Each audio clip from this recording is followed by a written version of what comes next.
Good morning, non-zooming home players. Happy Friday, April 22nd, 2022. I'm going to show you a variation on the cat camel. Waiting for that. Catherine, you're home. Got back yesterday. I was thinking about you this morning. I'm wondering. Because I had some stability ball ideas, but then I said, we'll do something else. Oh, I'm sorry. I was looking at that. I was like, I bet he thinks I'm still away. Sorry about that. It's okay. No, but it's fun to do this because somebody else might be away, you know? Sure. What's happening? Hi, Anna. So much. What's happening in the world? Yeah. Crazy people running around. Wasn't there a song like that? Oh. All right, so my quote unquote preamble, the rocking cat cow. I was doing these this morning to kind of wake up my back, and I thought I haven't shared these with anybody in a while. I don't know if in yoga your toes are supposed to be tucked under or flat. I generally go tucked under, and I think that's good for most of us because we have really tight feet. But kind of a hands and knees, square and boxy-ish position. And normally we would just kind of push the spine up towards the sky, and then bring it down towards the ground, right? So cat-cow.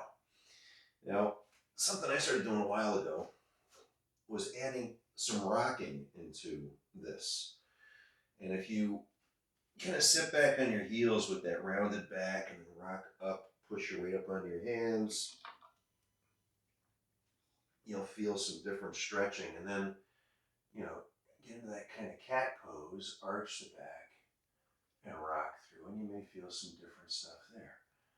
But it's just a nice, I don't know.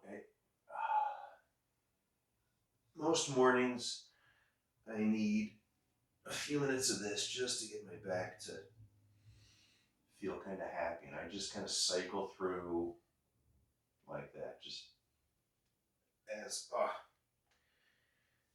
you feel you need it. But anyway, so a little something to loosen up your backs. All right, so the workout itself, lots of eights. Everything's 8 reps, so I'm not going to think about that. Seated leg raise to start with. Again, big thing here. Palms flat, arms straight. You're pressing into the floor from your torso as you lift, pull your toes back. Make it harder by sliding your hands closer to your feet. 8 reps. Try to hold for about 2 seconds in that top position.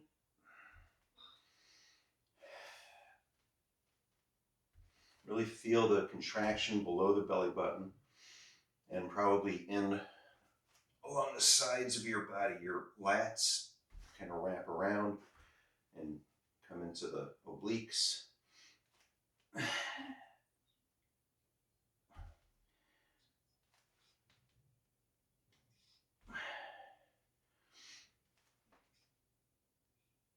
All right. Spin the hands back, straight bridge. Might want to widen the feet, that's your call. Adjust your fingers. Oh, that's uncomfortable. Fingers forward. Turn. Oh. Now think about your pelvic tilt. I don't want your belly popping up in the air ahead of you here. You should be pelvic tilted. Think Kegel at the top. Right? Try to hold that pelvic tilt.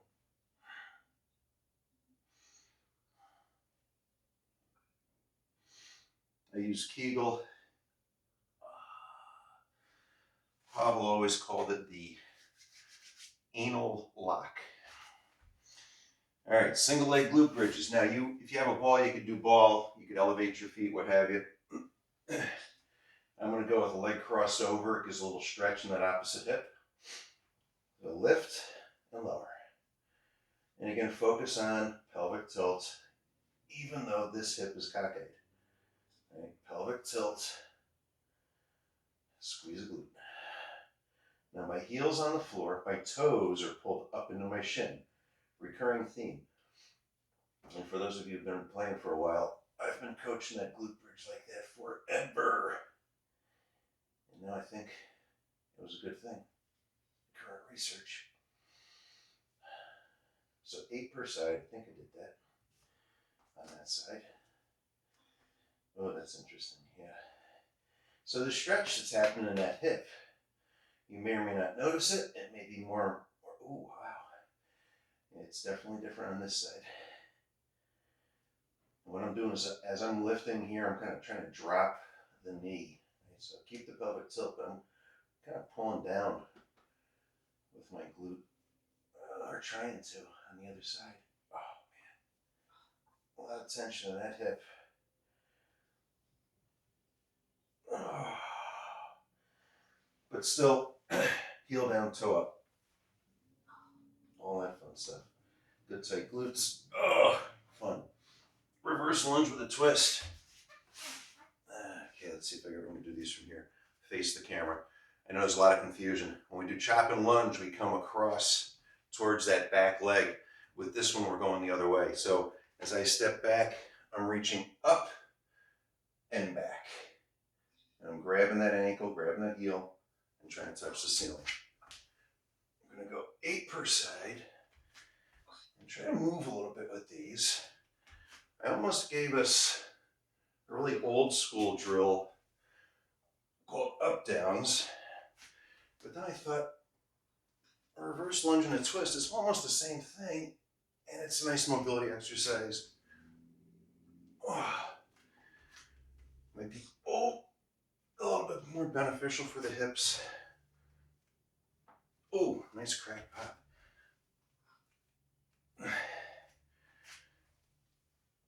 Oh, yeah.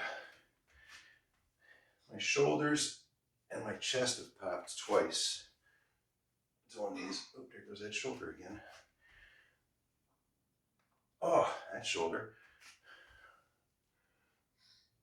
Sometimes the right number of reps is not a number. It's a feeling in your body.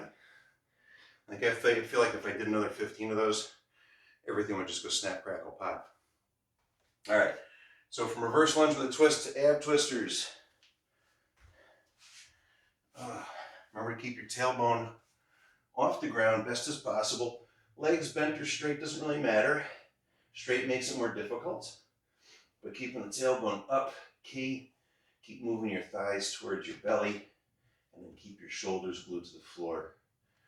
As you lower to one side, press that hand into the floor to keep the opposite shoulder down. Tailbone off the floor, so real tight abs. 8 per side, don't rush them. Nice and slow. If you're not sure about the pace, this is 3 for me.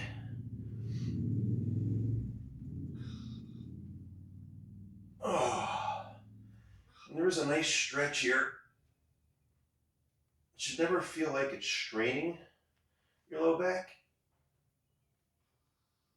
All the strains up here in the low belly, upper belly, but there's a stretch through this muscle called the QL, which ties into everything lumbar.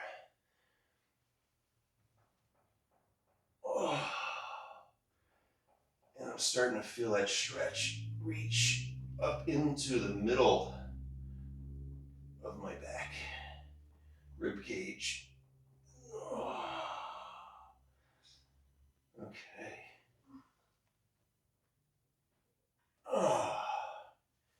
Okay.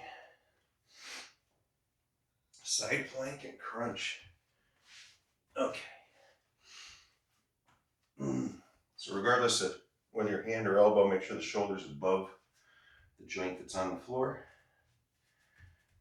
Bottom leg's behind you, top leg's in front of you.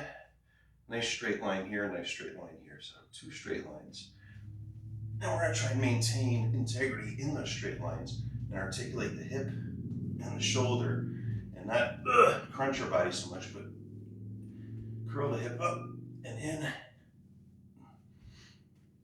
and reach the shoulder down and across, and more core involvement that way. And if we follow the science, it should be safer for the spine, at least by design. A plank is about the stabilization mechanisms here, right? So we've got movement, but stability, right? That's what we're trying to train.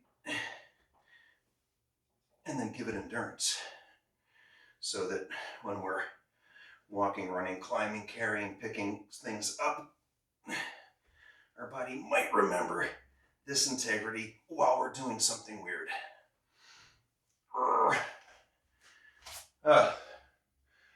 Cossack, if you need some assist, use it. It could be a windowsill.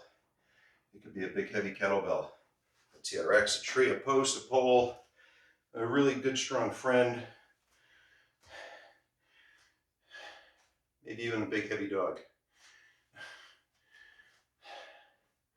Remember with these, let's tip that camera down because you can't see. But this is another one of those that from day one, the way it was taught to me, the feet are pointed straight ahead, but legs are wide.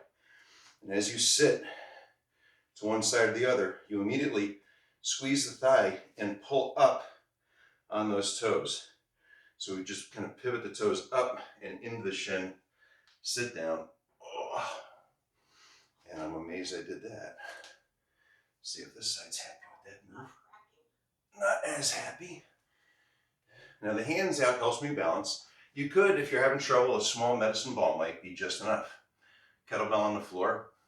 Just depends on where your strength, mobility, strengths lie as to how much assist you need. Now the side lunge would be similar, but maybe just getting to 90 at the knee. Just kind of sitting back, reach forward so you stay balanced. But still keep the toes forward.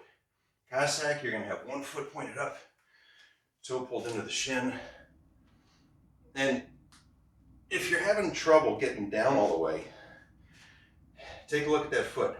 If it's flopping around, knees bent, it's not going to give you the room in the hip to get all the way butt to heel.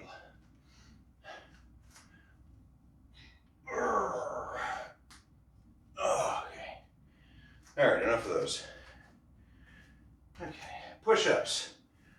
Any variation that works for you for 8 good reps. I would prefer a full range push-up over partial range. So stability ball or TRX for assist, a stairwell, use the stairs, a bench, whatever you gotta do. I'm gonna try 8 on the ground, hand release. I've not been doing many push-ups lately.